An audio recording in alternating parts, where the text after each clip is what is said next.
Hi guys, welcome back to another episode of A Literary Tasting. My name is Jessica. My name is Annie. And this week we are covering The Housemaid. And every week on A Literary Tasting we review a book and we pair it with a read. And even though we're a couple days past Halloween, it's still spooky season for another few weeks at least here in the pod lab. Yeah. The non-existent pod lab. So we are drinking apple cider mimosas. Now you might notice my cup is red, but in light of recent events, I want to make something really, really clear. We both want to be holding a blue cup. Mm-hmm. Yeah, and especially me, as a blonde woman, you never know with those blonde people. This place is not a safe space for Trump supporters. I just want to make that really clear. If there was any confusion, if you voted for Trump, unsubscribe. And I'm being so serious. Yeah. Do not engage with our content if you voted for an evil, hateful man. Hear, hear. Yeah. We're not going to do too much on politics because, quite frankly, I'm stupid. But at this point, I think people need to be made aware of how their actions affect other people. Yeah. So that's where we're at on this podcast. That's where we're at. And we can leave it there, but, take that for what we said. Mm-hmm. We wanted to make that clear. Mm-hmm. And cheers to letting this be an actually safe space with people who love and care about each other. Mm-hmm. So cheers. Cheers to that. Yeah.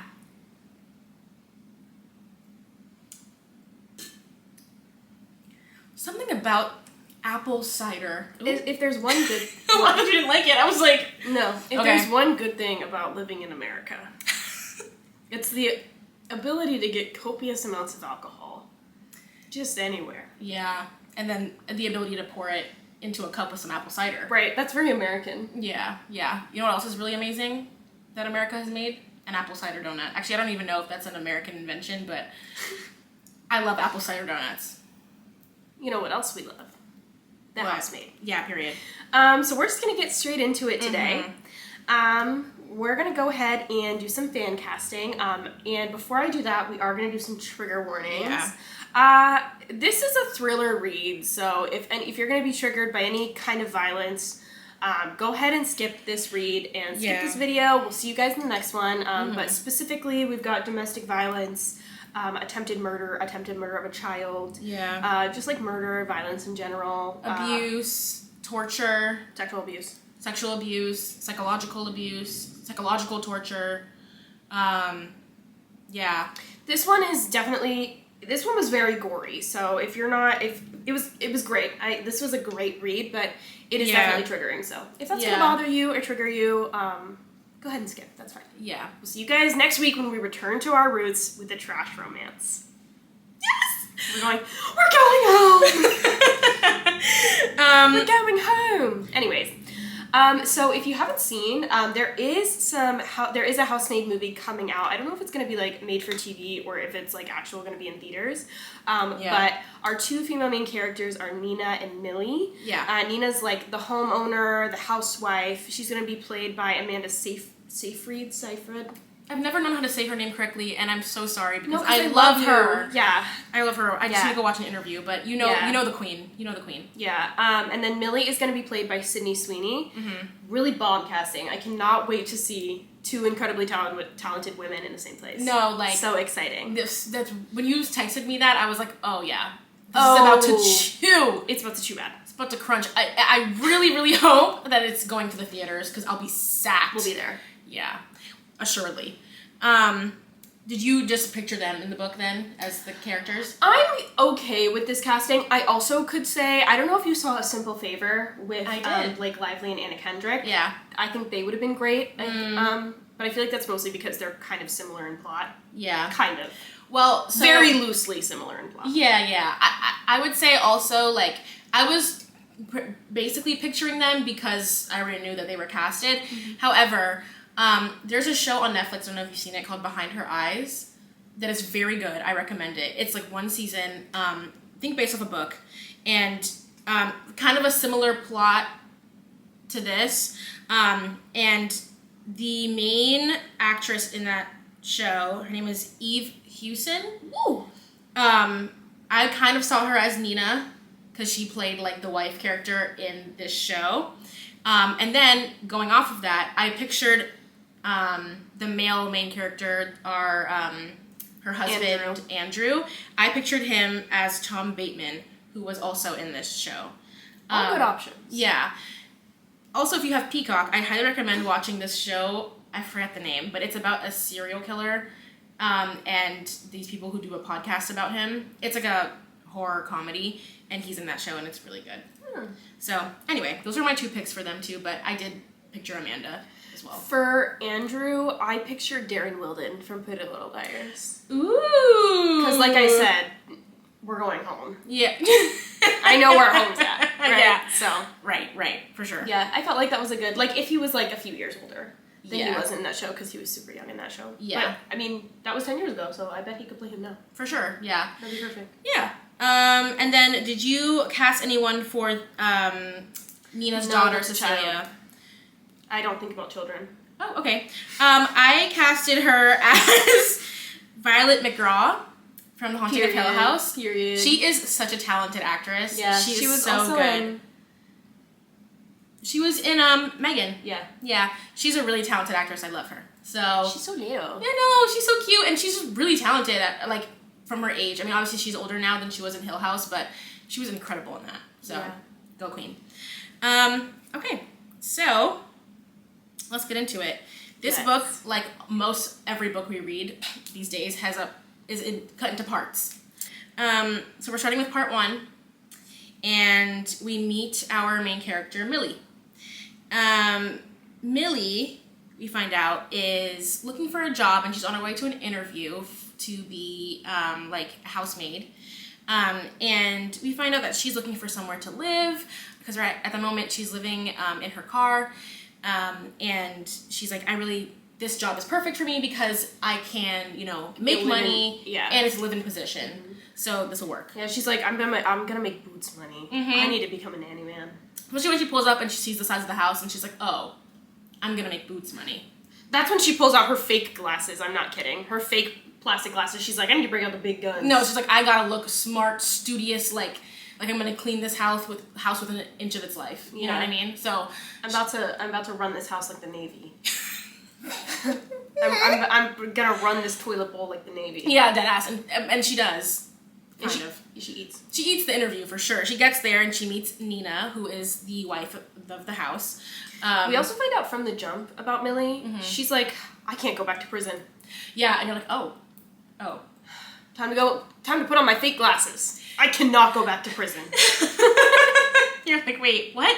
And then she just does the interview, and we move on. Yeah, for a little bit. But I think one thing about Freida McFadden is that like she is so good at just like giving you enough information to where you're like, something is weird, but I don't exactly know what it is. Yeah. And this is like, I think she slipped that in, and she was like, ooh.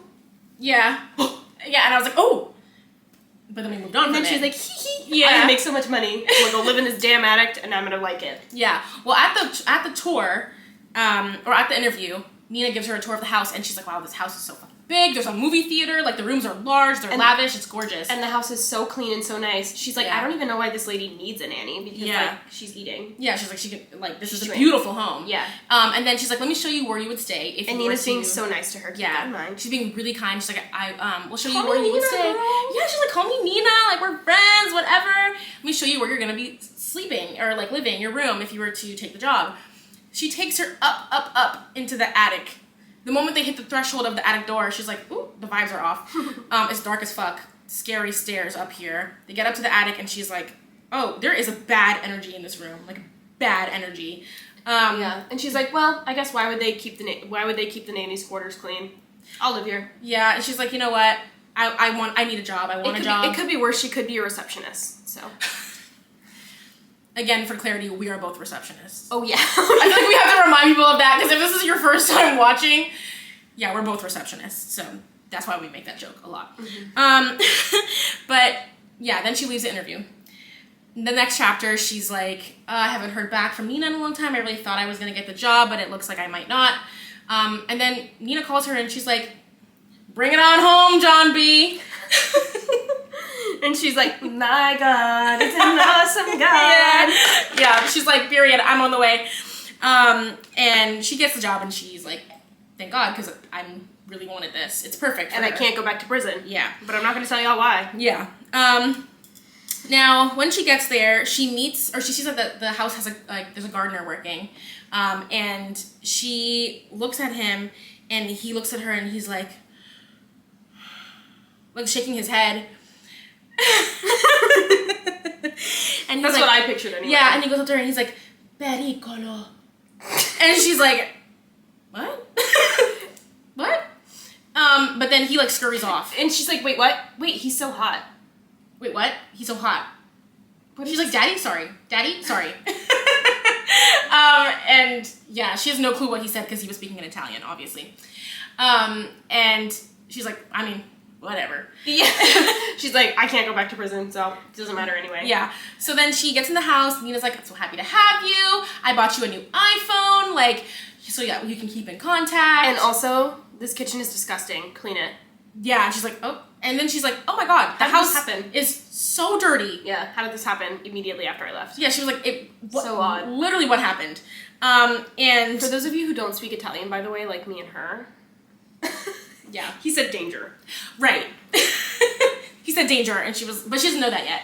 Because she's like, I don't... Oh, she needs to Google it on her new iPhone. Exactly. Which she does. She goes up to her room and she Googles it on the new iPhone. Period. Which, by the way, takes forever because the service up there is bad. She's waiting 15 minutes for the Google to translate to load. Yeah. And then she's like, danger? Yeah. And she heads downstairs to start cleaning the bathroom within an inch of his life. Well, I mean, to be fair, I too would be like, I cannot go back to prison, so... She's like, I need this job, so yeah. I gotta stick it out. And I don't even know what he's talking about for real, so who knows. So she also meets Cece, Nina's daughter, on the first day. Demon child. And she is just very, her energy's off. How did you put it in the outline? Oh, she's beefing with a child. She's beefing with a child from the start. From the start, she is beefing with this girl. Her energy is off for sure, but at the end of the day, that is a kid.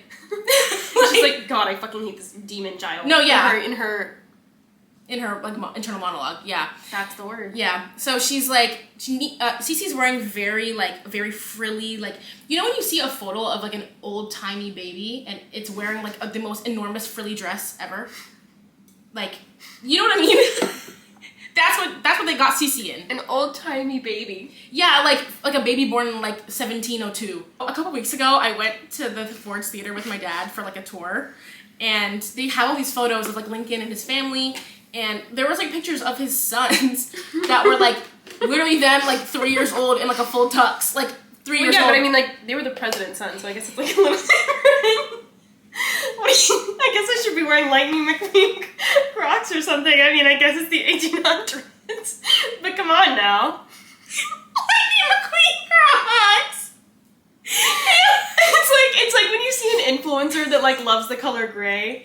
And they're sending their child to school in what's the word? Athleisure. Athleisure. Full athleisure. And it's give her an Elsa backpack. Damn. What is wrong with you? No, when you... I love Molly May, but she'd be putting her daughter in dead ass little influencer outfits, full gray sweatsuit. The girl wants an Elsa backpack. She's begging. Yeah. No, and that's definitely what the inside of that home looks like too. Is yeah. Lightning McQueen girl. The idea of literally a photo of Abraham Lincoln and his children, and the kid is wearing Abraham. It's not a photo; it's a painting too, because he's the president. So they had someone paint the portrait, right? And Abraham Lincoln argued with his kid. He was like, "Please, can you just put on the suit shoes? I don't know what they're called, but the suit shoes." And he's like, shoes. "No, I want to wear my Lightning McQueen Crocs." And then he's talking to the painter. He's like, "Just put him in normal shoes." And he's like, "I have to follow the inspiration." Yeah. That was his vibe. That's his look. I have to follow it. Lightning McQueen specifically just took me out. This is so funny. Oh God. Okay. Let me calm down. Anyways. Going back to the book. Yeah. Yeah, but anyways, Cece's like, go make me a snack, wench. She's like, okay. guess I'm a wench. Guess And then so. she goes into the kitchen to make her like some Ritz peanut butter, like some crackers and peanut butter. And she comes out with the crackers and peanut butter, and Cece starts flipping the fuck out. Yeah. Like screaming and crying, like hyperventilating, Yeah. like she's allergic to peanut butter. Yeah. Why the fuck would you try to give me peanut butter? Are you trying to kill me? And then Nina walks in the room and she's like, why the fuck would you give her peanut butter? Are you trying to kill her? I told you she's allergic. And then Millie's in her monologue, she's like, I'm not gonna argue with her, but A, nobody told me that. No one and told B, me. why would you have it? If she's so deathly allergic, why would you have this peanut butter in the kitchen? Yeah. But instead she's like, in her head and to Nina, she's kind of like, well, I guess I just forgot, like, I'm really sorry, like, I'll throw the peanut butter away and then we won't have to worry about it. Yeah. And Nina's like, no, just leave the peanut butter. Okay. And then we meet Andrew, because Millie makes dinner for them. And also, by the way, when Nina asked her to make dinner, she's like, are you gonna make us fucking food? And she's like, you did not tell me that I was a chef too. And she's like, why would I hire you if you weren't a chef? And she's like, okay. So she makes this like really fancy, nice meal, and that's when we meet Andrew, Nina's husband. And Millie's like such a little cunt from the start. Millie's like, Millie is fat phobic, straight up. And she's like, I don't understand how this hot ass man, remember Darren Wilden, looking ass man, and she's like, I don't know how this fatty landed this man. Yeah, but okay. She's like, she's awful. Like she's weird. She's mean and she's fat. Like what the hell? Because he walks in immediately. Double like homicide. Yeah, he immediately sweeps Nina off her feet. They're so lovingly embracing each other, and she's like, something's not adding up. Mm-hmm. And you're like, girl, if you don't mind your business, you've been here for one day, not even 24 hours. Yeah. Also, if you don't stop being so blatantly fat phobic. Right. Just. Yeah. So. Yeah, and also she's immediately like, Andy's also hot as fuck. Girl. Yeah, she's like, wait. I don't know, I guess hottie. I know this is like kind of unrelated, but I guess like to be fair, like if I did see Darren Wilden in the wild, that would actually be really shocking to me. To see someone that hot in real life? Mm-hmm. Oh my god, so I have to tell you a side note story, because I think it's important. The other day, when I was leaving work, I saw the man of my dreams on the side of the road. I was leaving work, I guess he was leaving work too, and we were both standing at the crosswalk, and when I tell you, like, we were like this far apart, and I saw him coming towards me, so I just went like this, and then I was like my jaw hit the floor! Literally? Yes! Oh my god. I could not believe, that was the most attractive man I have ever seen in real life. Like, I was shocked, Boots. I stopped someone in their tracks too yesterday. I don't know if it was because I'm hot or if it's because I was ugly or stinky or what, but I was like, I was walking to go to my running path and I look up and there's like an 8-foot tall man staring down at me and I'm like, but I just kept walking because I was like, yeah. Hello. And he's like, ooh. And he was like, I'm so sorry. And I was like, I don't know what happened there. Oh. I was 8 feet tall. Oh, wow. Yeah. Yeah. I literally had to go, ooh. Something about that is kind of seducing me. No, I kind of was a little seducted. Yeah. Seducted. So I'm trying to climb you like a tree. But I'll see you later. Like, I'm trying to go into CVS, babe. Yeah, he's like, you're actually in my fucking way. Can you move? I don't know. I don't know what happened there. Yeah. But I imagine it was because I'm the woman of his dreams. Exactly. We only have our imaginations. Seriously. I'm living in the state of delusion right now. What other way? I wonder how the state of delusion voted. How many points on the Electoral College does the state of delusion get? 5,000. 1 million. After that, she heads up to her room during dinner. Andrew invites her to sit down, and she's like, Millie looks at her like, you better not fucking sit that ass down at this table. And Nina she's looks like, at Millie that way. Sorry. Yes. And she's like, okay, I'm gonna head up to my room. She goes up there, and in the middle of the night, after she gets up to pee, and she tries to open the door and it sticks. And she's like, oh, what the fuck? And she starts freaking out. Obviously, she's been incarcerated, so like being locked in a space obviously makes her like really anxious. So she tries to call 911 immediately. Her phone doesn't have any service. She's like, what the fuck? So the door unlocks and she's like, oh, okay. Maybe the door's just a little sticky. My fault. But I just like the energy in the room and like the feeling of anxiety, like it was just a little bit too much. But I guess the room just has a sticky door. It seemed like such a silly detail to include, I'm not gonna lie. I was like, yeah. Okay. Because it's included like 4 or 5 times. Yeah. And I was like, okay. Mm-hmm. Moving on. Mm-hmm. And then the next morning, Nina is flipping shit in the kitchen, pulling out pots and pans from under the stove because she cannot find her PTA notes. So funny to think that she was like, maybe it's in this pop. Yeah, she said, what if it's in the jug of milk? And dumps out the whole jug. What if it's in the salad from last night? And Millie's at the door like... and then Nina, like, whips her head up and is like, you fucking threw away my PTO notes. And she... PTA. You fucking threw away my PTA notes. And Millie's like, no, A, no, I didn't. B, it's not in the milk. Yeah. So why'd you do that? What? And then Nina's like, fine, I'll just leave. Clean up the fucking mess you made. So she gets a towel and she mops up the milk. Well, Andrew walks in and he's like, Nina, your notes are probably on your computer. It's fine. And she's like, and she like huffs out. And then he's like, I'm so sorry for the mess. Like, can I help you clean it? And Millie's like, oh my God, like he's willing to help me clean. If he helped clean, I bet all he would do is like put one paper towel on the spilled milk. Girl, like, and then be like, I don't know why it's not cleaning up. Yeah, he would put a towel on, like a dish towel on the floor. A towel that's not meant to go on the floor. And he'd be like, there you go. Good day's work. Yeah. And he wouldn't put that into the washer either. He would leave it on the floor. Leave it there on the floor. He'd be like, it'll soak it up. Yeah. And then it'll air dry. Perfect. Yeah. And she obviously is like, oh my God, like, he's so nice. Girl, stand up. No, women seriously need to start standing up more. Yeah. I'm sorry, but like that man that cannot clean up spilled milk is not your soulmate. Yeah. I hate to tell you that. No, like, no. He wouldn't, because like, you know what else? He wouldn't have offered to help. He would have just gone and got a mop. If he was actually your dream man. Yeah, actually. Actually, I don't own a mop. I only own a Swigger mop. Same, because mops scare me. What do I look like dragging around a bucket? No, like, ew. Anyway. Yeah. So, and we're like, it could be worse. She could be a receptionist. Meanwhile, we try to mop anything, and we're like, woo! When I had to mop at my last job, it was a scary day for me every time. I hated when they put me on mopping duty. I actually love mopping. No. I love mopping, but only like as a concept. I only like when I get to like mop up one little spill at work. I feel like SpongeBob when he's like. I know exactly. But then I have to Swiffer my apartment, and I'm like, God is not real, dude. Yeah, no, like literally. If he was real, mops would not exist. Yeah, yeah. Ooh, we're getting political on this episode. Wow. We're hitting a lot of topics. Later that day, she goes to the grocery store, and on her way back, Enzo helps her carry in the groceries. Enzo being the gardener that is Italian. And who she, at this point, realizes doesn't speak a lot of English. Yeah. She's like, damn, and he's hot and sexy. Yeah. He's hot and sexy, and he can't talk to me.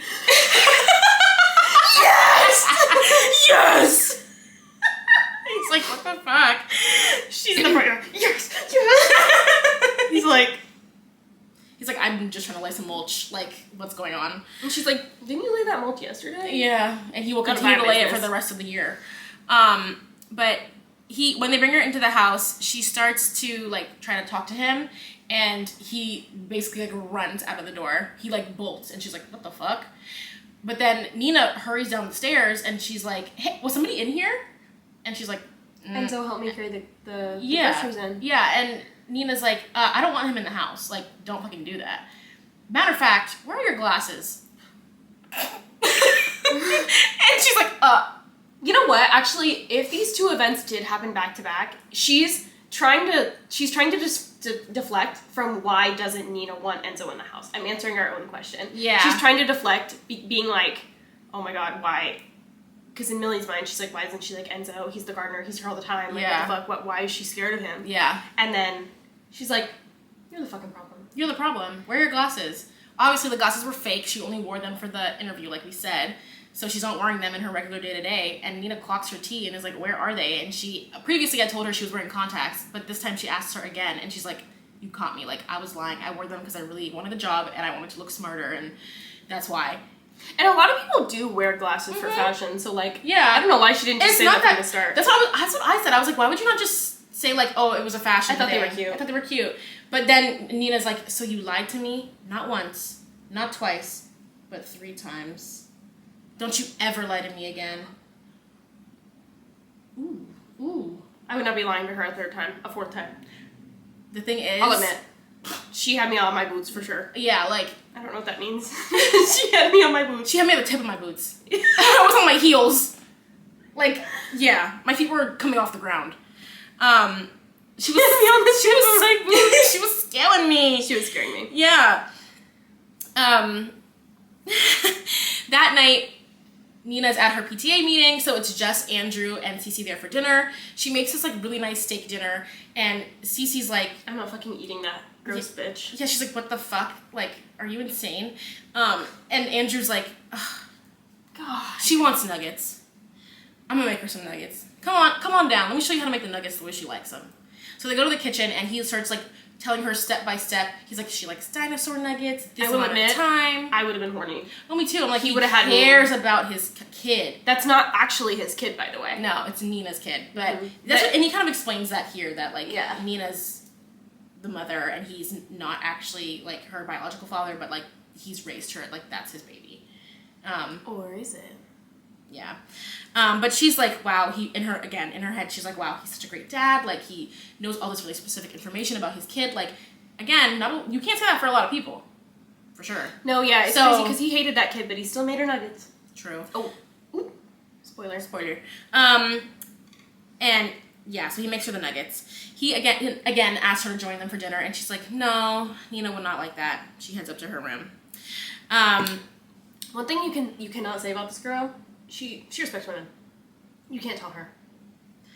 Millie? Yeah. Yeah. Millie hates Nina at this point. Yeah. But it hasn't gotten to the point where she's like... Yeah. Well, I actually wouldn't even say she hates her. I think at this point now, she's only just kind of like, she's a little bit not how she presented herself the first time. She's kooky. Yeah. She's but it's also kind of like, I don't know, when you're a receptionist like me and her, it's like, rich people live different lives, think different ways. Mm-hmm. You know, it's like, I don't know. She's like, when you're rich, you can act any way you want, it doesn't fucking matter. So. Yeah, and she's like, she obviously is not behaving the way she behaved when I came for the interview, but that's okay. But she's rich, so. Yeah. She's rich and she lets me live in her home. Yeah. Now, after a week or so, we jump forward in time to about a week, and she's like, basically, Nina's unpredictable as fuck, and... She's still beefing with the kid. I'm beefing with the child. Hate that kid. Hate that little bitch. And Andrew is the most amazing, wonderful, hot, sexy, gorgeous, intelligent the note man. that Annie wrote here was that she thinks Andrew hung the moon.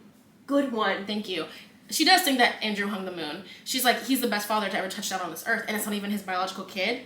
Winner. Like, he's a 10 out of 10. Yeah, Nina's such an idiot for being fat. If I were with him, I would not be fat. Literally what she's, like, literally her... Girl, come on now! Like, it's too much. Yeah, it's like, enough. Not too much on her. We get it, you don't like fat people. Literally. It doesn't help that now, that morning, while she's having this, like, internal thoughts, Nina comes down the stairs with a bag of white clothes. And she's like, hey, so these clothes don't fit me anymore.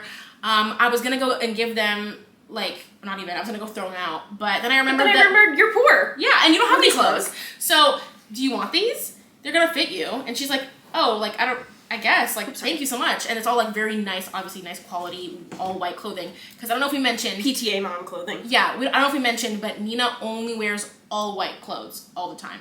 That is the scariest sentence I've ever heard in my life. Yeah, I love a little monochromatic fit here and there, but all white all the time? I don't ever wear white. While she's giving her the clothes, she's like, also, I don't need these clothes because I'm gonna have a baby soon. Andrew and I are trying for another baby. And Millie's like, fuck! Well, Millie's also like, this bitch is old. Yeah, true. She's like, how can you have a baby when you're so old? Like, girl. When you're so old and fat. Fat people can't have babies, especially when they're old. Literally. Girl, shut up! Like, oh, fuck you. Stop! Like, literally, fuck you. You're awful. Yeah, because I will admit... Okay, I liked this book, and I'm willing to give her a little bit of a pass. A lot of fat phobia going on. It's disguised as, like... Yeah. Men are the problem. Yeah. But at the end of the day, Millie still is judgmental of this woman because she's fat. Off the bat. And that's just craziness. Yeah. That's that's wrong. Before they even get into, like, Nina really being, like, OD, like, weird and intense, immediately Millie's like, yeah, she's, like... overweight, and she's not as good looking as him, and just X, Y, and Z, and all these other reasons why she's not great. I will admit, I don't know how they're gonna... I guess they're just, like, not gonna touch on the fat phobia. Probably not, yeah. Because Amanda Seyfried is quite thin. Yeah. So I guess they'll just leave that out. But... However, I love Amanda Seyfried, so I'm willing to... I'm willing to... Let this one go. Yeah, I'm willing to let this one go. It'll be, yeah. Also in that moment, Nina finally gives Millie a key to her room. Because earlier in the book, when she had first shown her the room, she realized that the door to the attic only locks from the outside. And she was like, I would really prefer to have a key to this attic because I'm going to be up here and that kind of freaks me out. And she's like, yeah, I'll find the key. I don't know where it is. I'll figure it out. So now, like a week and a half later, she gives the key to Millie. She's like, good news. I found the key. In the next chapter, I guess maybe the next day, Nina frantically calls Millie in the middle of the day, and she's like, I need you to pick up Cece from school right now. I told you to pick her up and you forgot. And she's like, what the fuck? No, you didn't. But okay. And she's like, can you pick her up from like... She gives her the wrong name of the school, and then she's Googling that school and it doesn't exist. And then she finds like a school calendar. Yeah, or something with the name of the school on it, and she's like, okay, well, I don't think she said this, but I mean, this is what it says, so I'm just gonna go there. She's like, for the best. Yeah, she's like, does this woman really not know the name of the school her daughter attends? Because she goes to like a private school too. It's not like either way, does she not know what school she attends? My elementary school was my polling place where I voted for Kamala Harris. That's so nice. Yeah. Unfortunately, it didn't end well. I shouldn't have brought that up. That's not but she gets there, like, right as the bell is ringing, letting people out. She's standing near some other moms, and she hears them kind of talking about Nina and kind of being like... They're also being fatphobic. Yes. And calling her psycho. Yeah, they're being like, Nina is, like... Psycho and really fat. letting herself go, basically is what they say. And then being like... Also, I wouldn't let myself go if I was fucking Andrew, because Andrew's hot as fuck. Yeah, and then they call her, quote-unquote, nuts. And she's like, nuts. Because she's eavesdropping, of course. I would be too. Yeah. When she finally I love listening to moms talk. Oh, me too. Oh, me too. When she finally finds Cece, Cece's like, girl, I have karate. Fuck are you on? She's like, no, your mom called me and told me to come pick you up, like, frantically. And she's like, I don't know, I'm going to karate, actually. Yeah. And then one of the other moms comes up and is like, we do karate every Wednesday, so you probably just got the wrong day. Yeah. Sucks to be you. Yeah. No, but not even that. She's like, no, her mom just called me. Like, I swear down, her mom just called me and told her to pick her up.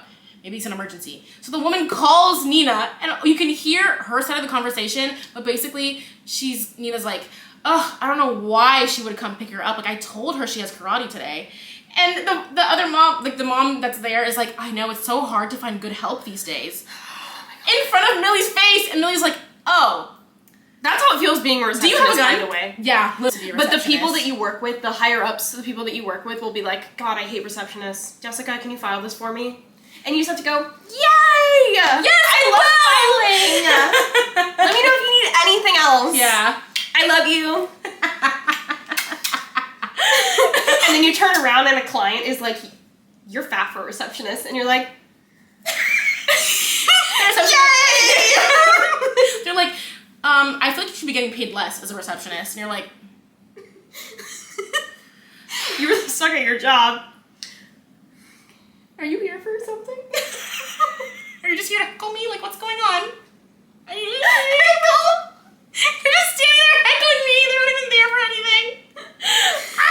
I saw you from the window and I just had to say, you're really fat.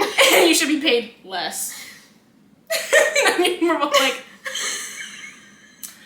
okay. Sounds you good. and the next guy, buddy. Like, Can I help you with something? What do you need or get out? Like, my favorite, yes or no? Literally. What's the answer, yes or no? Yeah. Okay. So, going back to the book. Yeah, so in that moment, she's like, oh, so she is nuts. Like, okay, gotcha. And to her credit, in that moment, I don't know what my brain would do. My brain would take a screenshot for sure. I'd be like, how, am I stupid? My brain would take a screenshot. I'd be like, wait, what? What the fuck are you talking about? I'm not gonna lie, it's very easy to convince me that I'm wrong about anything. I'm always like, there's always another perspective that you can't see. And so I'm very open to the possibility of me being wrong, to probably a fault, I think. So if that were me, I'd be like, guys, I think I need to go to the hospital. No, I think I made that up. Yeah, I must have literally like made that phone call up. I mean, but that's how Nina's making her feel. Yeah. You know? The next day or so, she's in the middle of cleaning the bathroom and she's like, I'm a snoop. And she opens the cabinets. Yeah. She opens the cabinets and she finds a lot of antipsychotic drugs. And she's like, okay. So after hearing the moms talk, then it's kind of like, drugs, oh, snooping isn't fun. Yeah, she's like, oh, holy shit. Oh. But she's like, I really want to know what's going on because she's nosy. So I would be too. she finds the drugs and she's like, oh, something's going on here. Then she has a meeting with her parole officer, who she lied to about getting fired from her previous job. She told her that she quit because she got this new job, but in actuality, she was fired. It does not say why at this point. Yeah, at the beginning of the book, she kind of mentions, I lost that last job. I got to find one quick, and it was so unfair how they fired me, and also I can't go back to prison. Yeah, and so the parole officer, however, is like, oh my god, this job is amazing. I'm getting paid so well. You get like a live-in situation. Like, this is perfect. But you should also try to find a boyfriend. Dude. Come on, You've got to be joking. But of course, Millie's mind immediately jumps to Andrew. And she's like, he would be a perfect person to be with. He's so Girl, cute he's and awesome. married. Like, come on. Shut up. The way that when I find out, I'm not gonna lie. Okay, this might be problematic enough for me to cut it out, but let me know what you think. Whenever I find out that a man has a girlfriend, I can't see him anymore. He's nothing but a placeholder. You can't see him anymore? Like, what do you mean? Like, I don't care about him. He's just someone's boyfriend. Oh, I see. Yeah, it's like, you couldn't pay me to sleep with someone's boyfriend. You could not. Oh, no, absolutely fucking not. Like, I would like literally forget that he even exists. Like, no chance. Yeah. Because he's but a man. There's millions of them. Yeah. Like, what? Why don't you, like, find someone who's, not married to your boss, dum-dum. Yeah, like, what? Just leave the house every so often. Yeah, girl, go buy a rose. Because there's, like, that's what the parole officer said. Because there's not even, like, any chapters where she's, like, not in the home or, like, interacting with these, like, 4 characters. Yeah, good point. She could definitely go, like, on a date or something. But I guess she has no friends because she's been in prison. Well, yeah, well, the parole officer is, like, make some friends, by the way. Get a boyfriend, loser. Yeah. Come on, man. I know. Yeah. She was so cute. Where were we? Pam says, start dating, babe. Just so unhelpful. Start dating, babe. And she's like, okay. But then, that night, she can't sleep, and she goes down to watch TV in the living room. Andrew comes down, and she's like, oops, sorry, I didn't mean to, like, use the TV. And he's like, girl, calm down, you live here. It's okay. And then he's like, I'm gonna join you. Why not? So they sit on the couch, and they're watching, like, Family Feud or something. Dude! Yeah. And so they're watching Family Feud, and they're just kind of chatting. At some point, the peanut butter gets brought up, and he's like, what the fuck are you talking about? Cecilia's not allergic to peanut butter. And she's like, oh. She goes, And it's just like, I don't know. That bitch is crazy. Yeah. For real, like, that's what he says. He's like, I don't know. Nina's just, like, wild. She, like, does things sometimes. Yeah, she's just so silly. Settle a debate for us. Do you think that he was trying to maybe get her to feed her peanut butter one more time? Or do you think he was just trying to call Nina crazy? Or both? Yeah. Settle a debate for us. Yeah, let us know. Let us know what you think. Because I did not think he was telling her to feed, or maybe insinuating that she could feed her peanut butter. I didn't pick up on that. Now that you said it, I see what you're saying. Yeah. But I did not pick up on that. So let me know what y'all think. Yeah. If you read it, let us know. Yeah, let us know. But I think it could be seen either way. What? Little dog. Oh, she looks so small. Yeah, I actually like that one. Now, Nina catches them down there, and she's like, what the fuck are y'all doing? And Millie's like, don't worry, Nina, we weren't doing anything, I promise. And Nina's like, girl, I wasn't worried about you. Gags her. And Millie gets so upset by this that she throws her glass of water on the floor, and it shatters. Girl, who has to clean that up? Yeah, there was someone, I was like, oh. That's what I love about these. They're not breaking. I got these from Costco. Period. We love Costco around here. Oh, yeah. Oh, yeah. The next day, there's a PTA meeting at their house that Nina has to do a ton of preparation for. And she has a ton of, like, the PTA moms over. You hear over. their feet on the floor. Yeah. It's just how that works, I guess. the PTA moms, Nina gets up to go to the bathroom, and the PTA moms start talking mad shit about Calling her fat again. Literally being like, she's really let herself go. Like, I wouldn't do that if I was dating Andrew. And they're like, Andrew's hot as fuck. Like, what is going on here? And she's like, Andrew's hot as fuck, and she's let herself go. Like, why would she hire such a pretty nanny? They're awful. Like, literally so fucking awful. And of course, Millie's eavesdropping. If I'm Millie, I'm like, pretty. Yeah. She also finds out from eavesdropping that Nina has spent some time in a psychiatric hospital. So she's like, ooh, there's more to this story. There's more. Yeah. A couple days later, Nina and Andrew have a meeting at the fertility clinic. And when they get back, she also beefs with the kid during this as well, while they're at the fertility doctor. And she's like about to kill her. No, she's literally about to fight the kid about the bologna. For once, like she's like lost her temper a little bit. No, and she's like, I'm about to literally clock this girl over a bologna sandwich. She's 8, by the way. If somebody asked me for a bologna sandwich, I think I'd be like, are you okay? Yeah. I used to love bologna sandwich. I mean, I'm white, so obviously I liked bologna sandwiches when I was 8. Yeah, but also the girl, she has taste. She said, bologna sandwich, idiot. and she's like, why would I ever want bologna? And Millie's like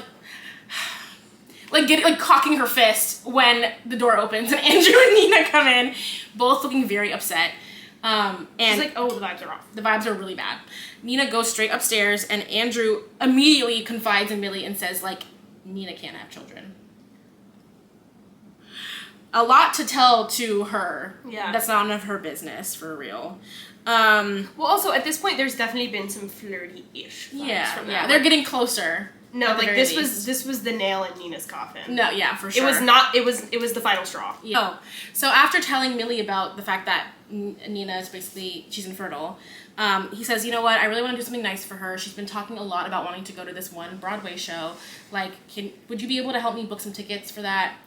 Honestly, girl, why wouldn't you just book the tickets? You're the one with the platinum card. Yeah, right. Like, of course, Millie has access to their credit card. Like, they gave her a credit card. Obviously, they're not telling her to pay for it. But, right. Like, but is it so hard to book a like, men are so... No, like, someone else has to do it. Like, you really can't do it yourself. He's like, yeah, can you help me book that? And she's like, oh, he's so sweet. Like, look at him trying to do something nice for her. Even though he can't even be bothered to book it himself. Right. And she's like, he can have kids and he's trying to do something nice for her.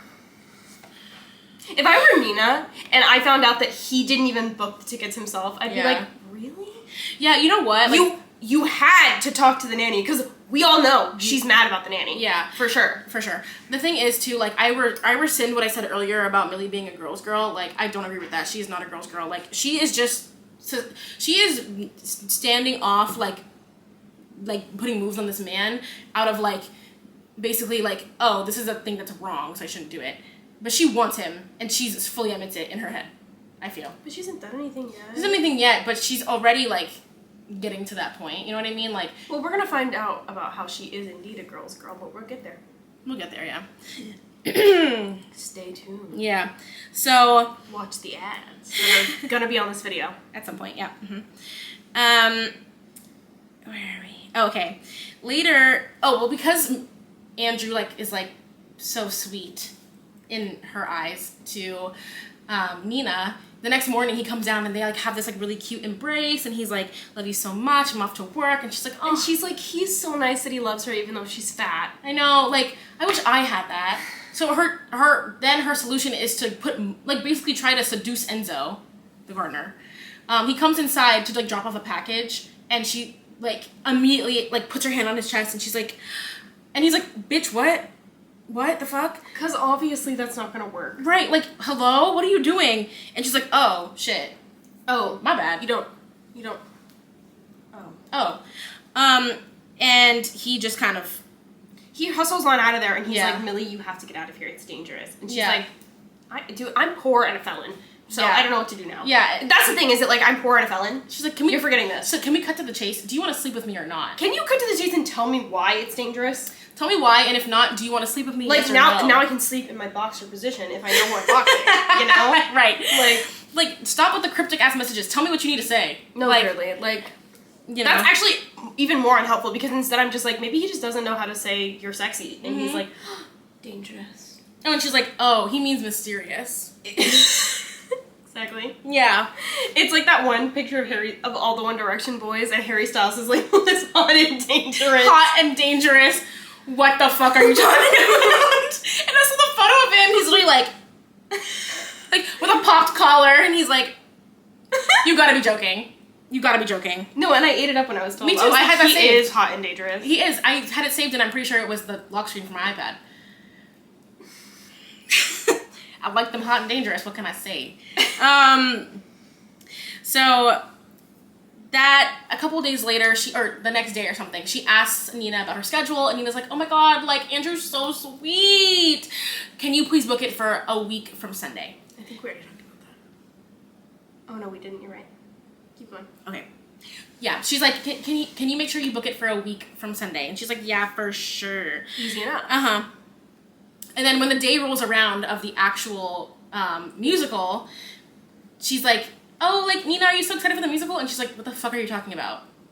I told you to book it a week from Sunday. And she's like, yeah, that's today. And she's like, no, that's next Sunday, you fucking moron. And she's like, oh, what? And she's like, you're so stupid, Millie. How could you do this? Like, I have to take Cece to camp today, and now I can't fucking go because you double booked this shit.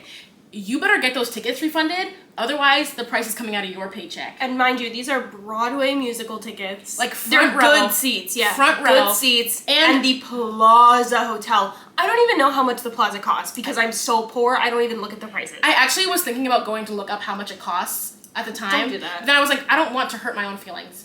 So I'm just gonna not do that. But Millie basically is like, it'll take me like 3 months to work off the price of that. And she gets paid a decent chunk of it. Yeah. She probably makes more than we do. Yeah. To be fair. Yeah. So I was like, oh, wow. And she's like, Millie's on the verge of tears. She's like, oh my god, please don't do that. I would just be like, well, I'm gonna move out. Yeah.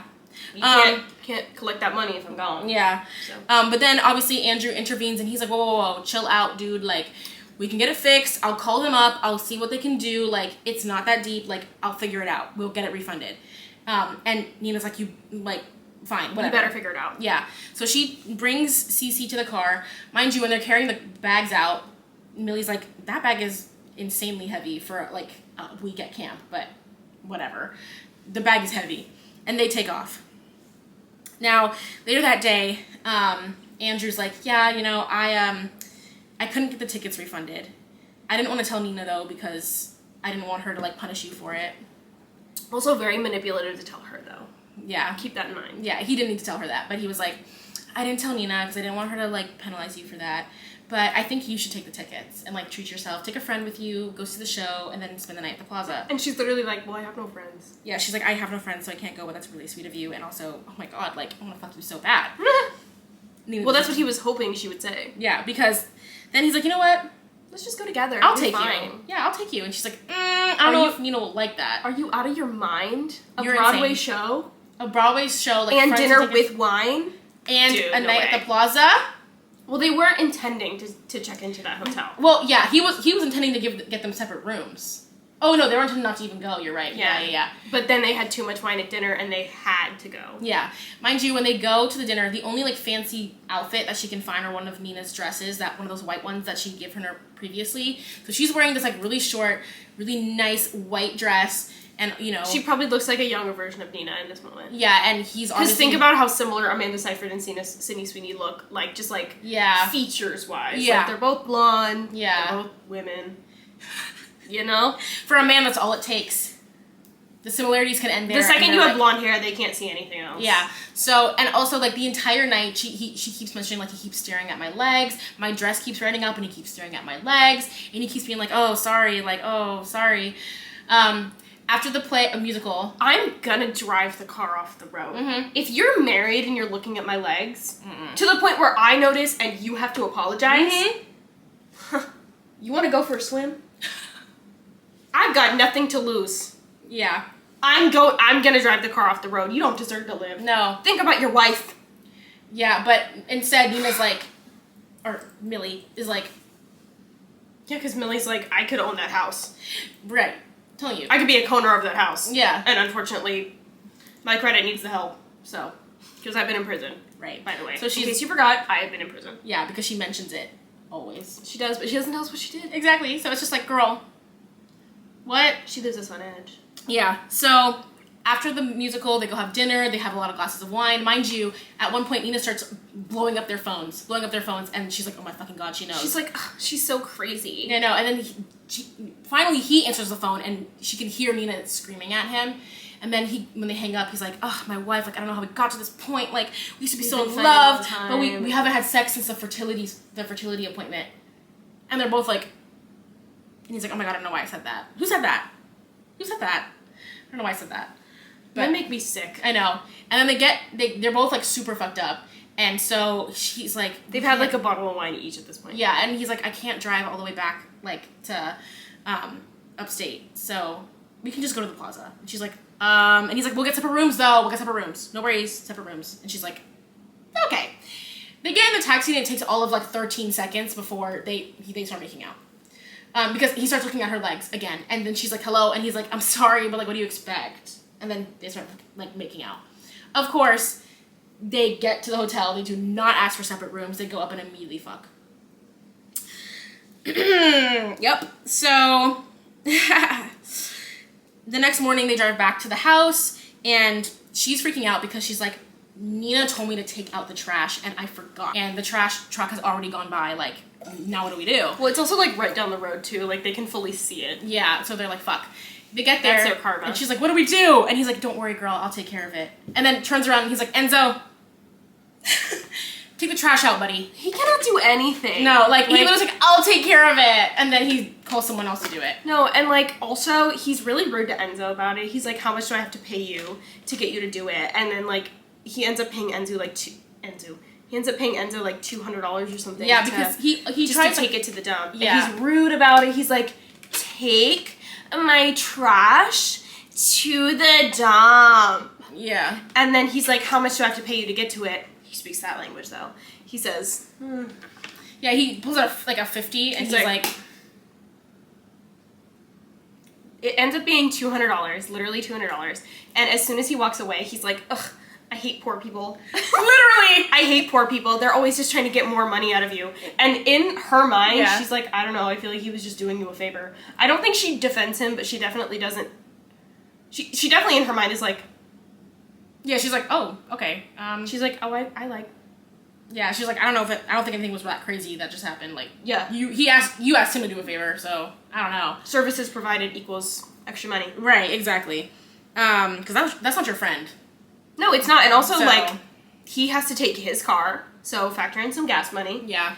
Also, he hates you. Yeah. So factor in that as well. Yeah. That's a $50 upcharge. Yeah. Factor in $50 upcharge for you being a man. We're at $150. Yeah. Right? So. And then some extra little pocket money, because why not? Because we'll hear goods and services. Exactly. Right? So. Delivery fee. Exactly. Boom. So, yeah. Uber Eats would charge you more. Yeah. She's like, let me just show you the breakdown. She brings out a pen. She's like, so. But she doesn't say any. She does that mental gymnastics in her head. Yeah. But then to his face, she's like, I hate poor people too. Girl, come on. Stand up. No, you're just like, what? So. Oh, God, that's fucking insane. Now. Oh, where am I? Lost my spot again. Yeah, that one's hitting us. I know. For sure. Yeah, for sure. Oh. I might go see Smile 2 tonight, y'all. Okay. I love the Smile franchise. Smile if you need a cameo in the third movie. I do a really good horror movie Scream. She does. Yeah. Just show me a man, I'll show it to you. She'll lose it. Show me a photo of the electoral map 2024. Genuinely, that was me on Wednesday or on Tuesday night screaming at my television. That night, Nina gets home from dropping off Cece at her, her camp, and she's like, I was calling y'all a lot yesterday, like neither of you are picking up. And Millie's like, oh, interesting. Well, I was in bed at like 11, that's probably why I didn't answer. No, but I love her because she's like, this is his problem. And she's like, I don't know, ask your man. I was asleep. That's your man, babe. Yeah, like, talk to him. I was Figure it asleep. I was asleep, honey. So she makes dinner for them that night, and while she puts it out on the table, Nina's like, Millie, this meal is so good. Like, where did you learn how to cook? How was the food in prison? And Millie's like, she's like, ah! imagine? I would have to laugh. I'd be like, are you out of your mind? I'd be like, wait a minute. Wait. I didn't put that on my resume, so how do you know about this? Prison on my resume. So she runs into her 2017 room. to 2024. Prison. Yeah. She runs into her room and she's like freaking out, obviously. And she's like, oh my god, Well, also, Andrew's gonna look at me to be differently clear, now. To be clear, this was super mean. Mhm. And it was supposed to be derogatory. Yeah. The only reason why it's funny is that she said, you know, she looked up from her food and she was like, you know, she was giggling a little bit. She was Yeah. like, It's so funny because it's outrageous. it is outrageous. Yeah, it's outrageous that she would just she was obviously purposely trying to make her look bad and make her feel bad, and it's just a crazy way to do that. Millie's obviously like, oh my god, Andrew's gonna look at me differently now. You were worried about the wrong thing, sister. Girl, what about losing your job? Right, you were worried about the wrong thing. But she gets into her room and she finds the playbill from the show that she saw with Andrew sitting on her bed, and she's like, oh, Nina knows. She knows. So she sends Andrew a text like, I would watch out if I were you. Yeah. Because she knows. Millie goes to the grocery store, and while she's there, she gets apprehended by like a mall cop, basically. And he's like, we got a call saying that you were trying to steal from our grocery store. And she's like, what the fuck? And she's freaking out, obviously, because she's like, if I get in trouble with the law, I'm going back to prison. Yeah, she's like, if the cashier forgot to scan anything or anything Yeah. like that, like, what are the odds? But also, it certainly does happen. Yeah. Like, I'm going back to prison. Right. So she's freaking out. And then he's like, oh, you have everything. Your receipt checks out. Like, you're good. You can leave. You don't need to go back to prison, babe.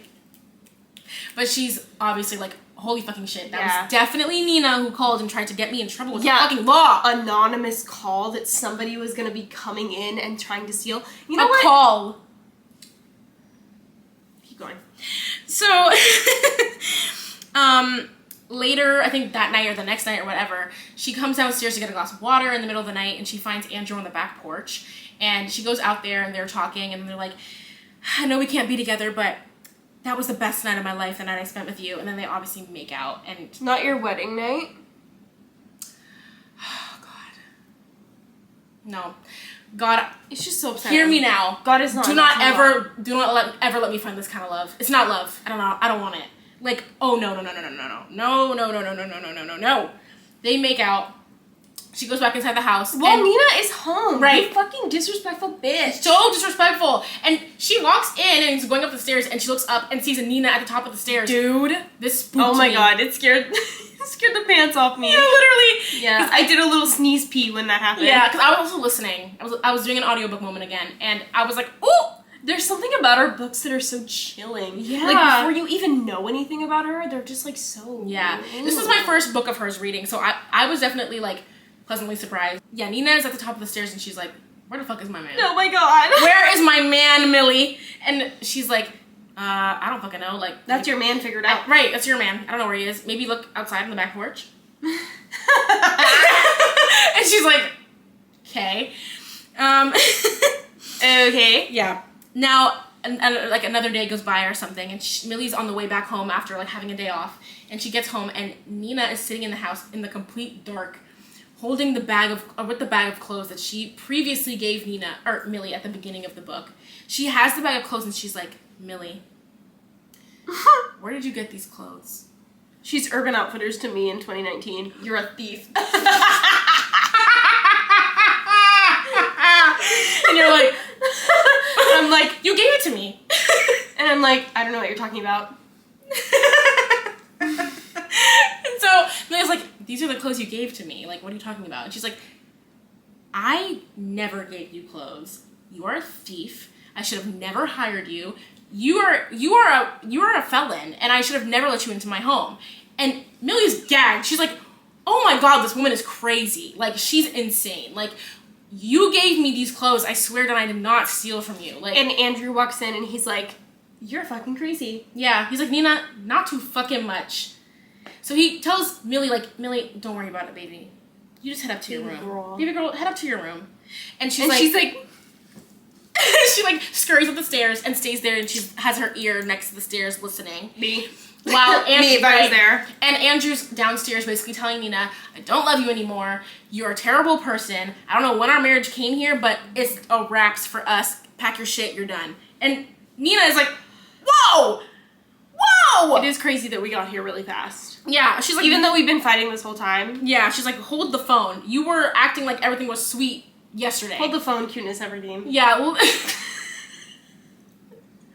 I'm gonna cite my sources. That's Annie's joke. But I've been waiting for her to say it and she hasn't yet, so. Cite your sources is crazy. Yeah, she was like, remember who the real enemy is. Not too much on me. But he's like, get the fuck out. And she's like, okay. Yeah, she obviously she obviously is like, you know. She's like, screaming. Okay. Screaming, crying, and throwing up, but she's like, and as she passes Millie in the hallway, because she finds her eavesdropping, she goes, I won't forget this. And she walks out. Of course, as soon as the door closes, Andrew and Millie are like, they fuck, dude. Like, immediately. They fuck immediately. That's craziness, immediately. babe. That's craziness. Yeah. And so they fuck, and then they wake up the next morning, and they're, like, so lovey-dovey, happy. And he's like, you know what, girl? Like, I want to give us You're not my maid, you're my girlfriend. I want to give us a real shot. Like, you don't work for me. You're my woman. And, like, I really want to... You know the PTA moms in that moment were... Ooh, the tea in the group chat. The tea in the group chat was popping off. Wow. Yeah. It was popping off. I wish I was in the room where it happened. Truly. Amazing. Not that turned into a yawn. So, Millie's, like, over the moon, obviously. She's like, oh my god, like, this worked out for me. And she's so excited. Like, well, perfect. Yeah, perfect. Yes. Perfect, awesome. Like, this is amazing. My god is an awesome god. No, literally. How did she she's say like, it earlier? my god is an awesome god. That's a real song. I didn't make that up. Let me cite my sources. Oh, yeah. In the next couple chapters, she starts getting calls from blocked numbers, one of which is a distorted voice going, like, leave Andrew alone. Like, don't seeing stay Andrew. away from Andrew Winchester. There you go. And then she leaves the grocery store and she's like, a car that looked like Nina's, like, driving off. She's, like, getting free. It's scary. It's getting scary. And so... If I were her, I'd be scared. Yeah, she runs into one of the PTA moms and she's like, yeah, don't you know that, like, Nina's probably tracking your phone. She's probably tracking your phone. And she's like, oh my fucking god. She looks in her phone. She finds the app. She's like, that bitch was tracking my phone. Deletes it. Or at least, like, turns off her location or something. I was thinking the same. I was like, if she wanted to track her that bad, deleting the app is not going to do the job, but I'll let it slide. Right.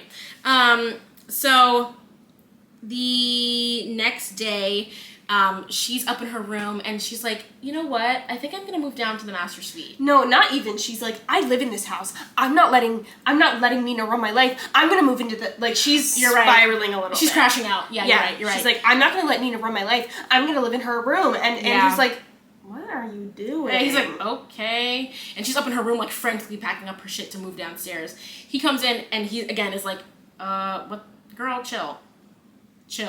But he's like, no, he's like, chill, baby. Because they fuck.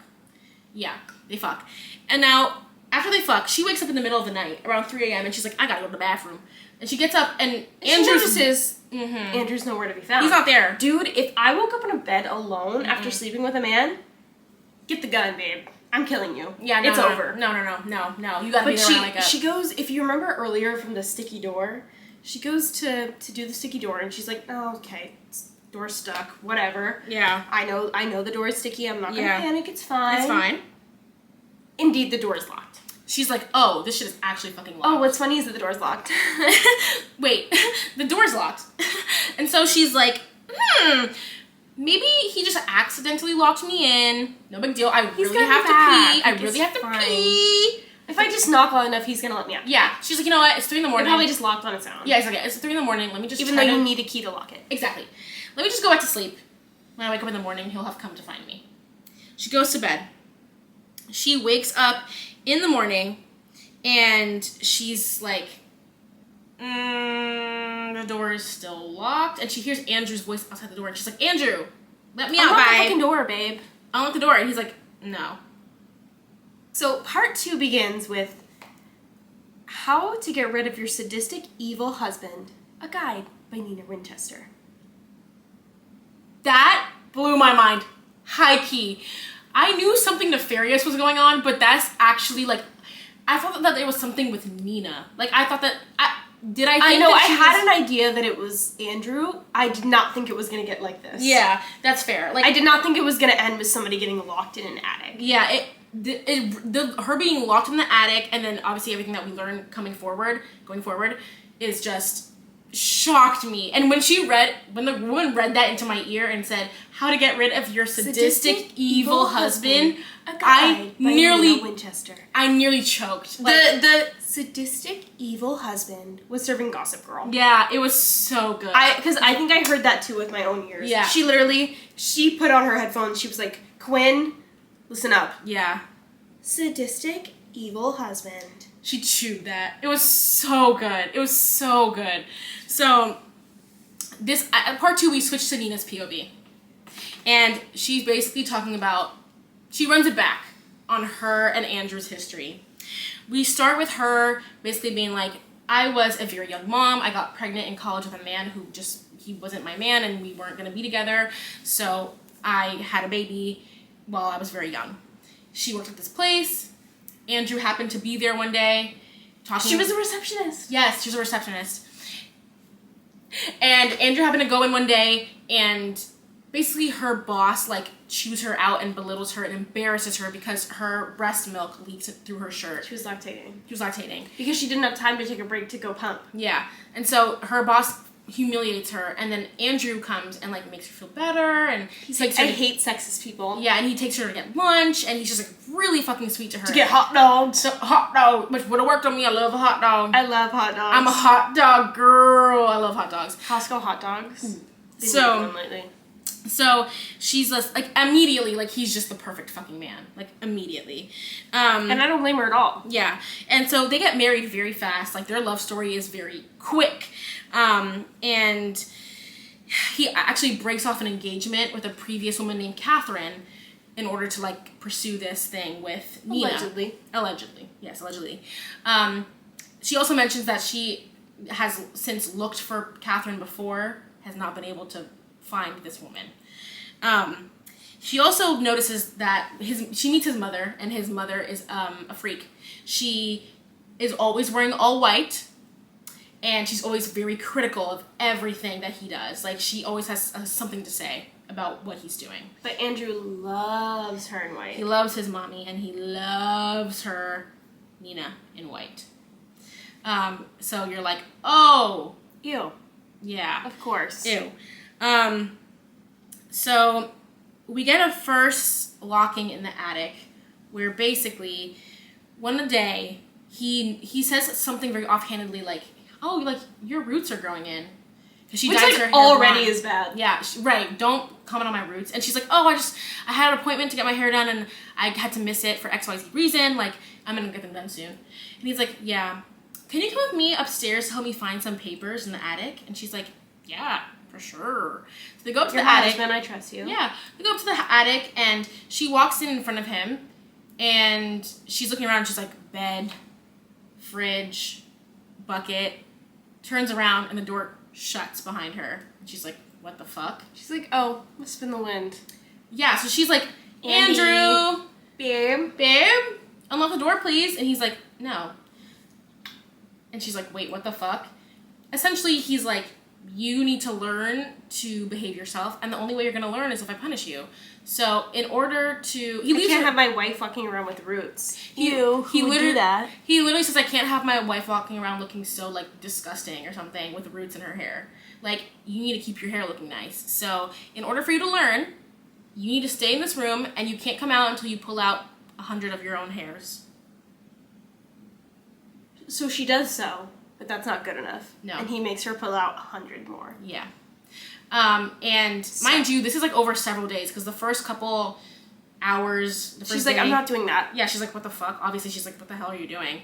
But then she's like, oh, he's really going to keep me in here. Yeah. So I have no choice. My options are either starve and die, because there's only 3 bottles of water in here. Yeah. Or just do what he says and then go from there. Yeah, mini bottles of water, mind you.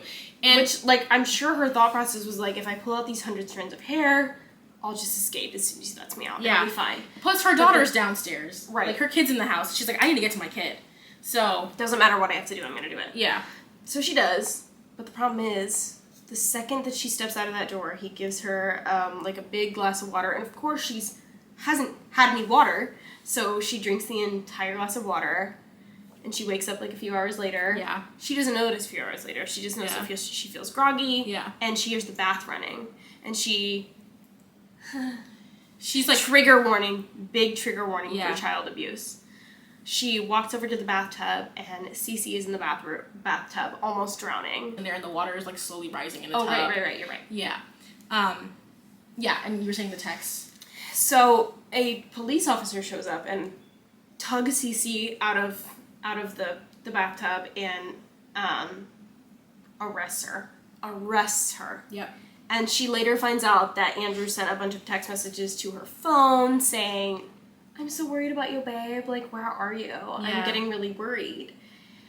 Like, blowing up her phone, calling, texting, all this shit. And she's like, what the fuck? Sick. This is sick. This is fucking so sick and, like, twisted, sadistic, just awful. And Great job, Freida. Yeah, she really... I can excuse the fat phobia if it means you write something like this. This is crazy. And, no, this was fucking insane. Like, and so then she gets sent to a psychiatric hospital for 8 months. And while she's there, obviously nobody really... Everyone believes the story that she, like, lost her shit, basically. Postpartum depression, because Cece's a baby at this point. They all believe the story that she took... Well, the story that Andrew fed to them was that she took a bunch of pills, gave Cece a bunch of pills, and then tried to kill them both. Her and her kid. And just so lucky the police showed up. So lucky Andrew called the police. Yeah, and then he blew up her phone, so, like, there's record of him, like, you know, obviously checking on her. And so after being in the hospital for 8 months, she starts to believe it too, and she's like, oh, I actually did this, like, this is awful, like... And even sicker, after she gets out of the hospital, this is, like, months, this is, like, a long plan, because this is, like, 12, 24, 36 months later, she's like, I can't go up there. Yeah. You locked me in there. And she still believes steadfast. She believes that maybe she tried to kill Cece. Yeah. After what happened to her. She does not at all. She still, in her mind, is like, I don't believe it. So, Andrew was like, we should go up there. Like, we should go up there, and you just need to prove to yourself that indeed, like, this did not happen. Yeah. Come on, like, you're imagining things, like, I love you, I would never do that to you. So manipulative. So crazy. Yeah. Freida, incredible writing. You scared me, girl. Yeah, you scared me. So they go up the stairs, they go to the attic, and of course, what is up there? Of course, what is up there? Besides exactly what she saw, exactly what she said. And he locked the door and is like, well, you know what'll happen. Yeah. If you try to do this again. That is terrifying. Sucks to be you. Yeah. Terrifying. The fact that he did this over such a long period of time just to prove to her that she can never escape him. Yes. And that he will harm her and harm her child if she tries anything to leave him is fucking terrifying. Like, incredible writing. Yeah. Yes, it was terrifying and yes, it was awful, but also... Oh, but that was the point. The point was to make me scared and to terrify me, and so the writing was done well. Like, she did her job. She accomplished her goal. Yeah. Fat phobia aside. Yeah. Yeah. So after that, for the next several years, you know, she does what she can to be the perfect wife. Yeah, but she tries to avoid getting locked in the attic. But of course, it was never about her misbehaving. It was always about control. Yes, and that's the point. Yeah. And again, really good writing because exactly, it is always about abuse. It is never about you. It is always about abuse. Yeah, so he finds any reason to lock her in there, to teach her a lesson. Yeah, any quote-unquote reason. And so she just starts to become very, like, apprehensive of the whole thing. She's like, she purposefully stops working out because she knows that he wants her a certain weight. I'm gonna show my roots. They're gonna look just like Jessica's. Purposefully stops getting her hair dyed. Like, all the things that she starts being a slob and, like, leaving her stuff all over the place because anything she knows is gonna piss him off because I mean at the end of the day he might not lock me in today but he might lock me in there tomorrow and it doesn't matter what I do. And so one day she confides in a friend. And she confides in this friend. Her name is Suzanne. Imagine PTA mom, right? She confides in Suzanne. She has been locking me in the attic everything that I said when I first went to the hospital is true, and he's convinced everybody around me that it's not true. He drugged me to make this happen. Yeah. What does she come home to that day? Yeah. Andrew takes her back to the hospital because he has told everybody in the community, don't believe her. If she tells you anything, let me she's know. Relapsing. Yeah, she's sick. And you know what else is that it's like you're a bad person if you don't come to me. Yeah, because she's sick. She's sick. And who would try to kill her baby? She's sick. Yeah. It was not only a betrayal from the friend, but the thing is... She couldn't even blame the friend. She couldn't even blame the friend because she was like... She thought she was doing the right thing. Yeah. So she's like, I can't even fucking blame her, but this shit fucking sucks. And she was like, after that, like, we couldn't have the same relationship. She was like, okay, this was her last straw. Yeah. Then one day she comes home, and remember Enzo? Yeah. Who doesn't speak English because... Yeah. And she talks to Enzo, and she's like, my husband has been locking me in the attic, and he tortures me. Yeah, and she Enzo just says goes, it so plainly, because she's like, he won't understand me. She's like, I just have to get it off my chest. I have to tell someone, because if I tell anyone else, if I get a therapist, they're going to, he's going to find out, and he's going to tell on me. Yeah. Like, and Enzo goes, huh? And she's like, holy fucking shit, I didn't know you spoke English. She was like, I'm kidding. Yeah. First and foremost, I didn't know you spoke English. Girl. There was a little sprinkle dinkle of racism that I was like, okay. He's from Italy, but, like...